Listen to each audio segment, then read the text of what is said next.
ఈశా శివని వేదనగా వని వేదనగా పలికెను పదము పరేశా నీలకంఠరా చాలి పొందరా కరుణతో ననుగనరా నీలకంఠరా శైల మందిరా మొరవిని బదులిడరా నగజా మనోజ జగదీశ్వరా బాలేందు శేఖరా శంకరా భరత వేదముగ నిరత నాట్యముగా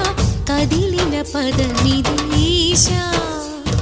శివని వేదనగా వని వేదనగా పలికెను పదము పరే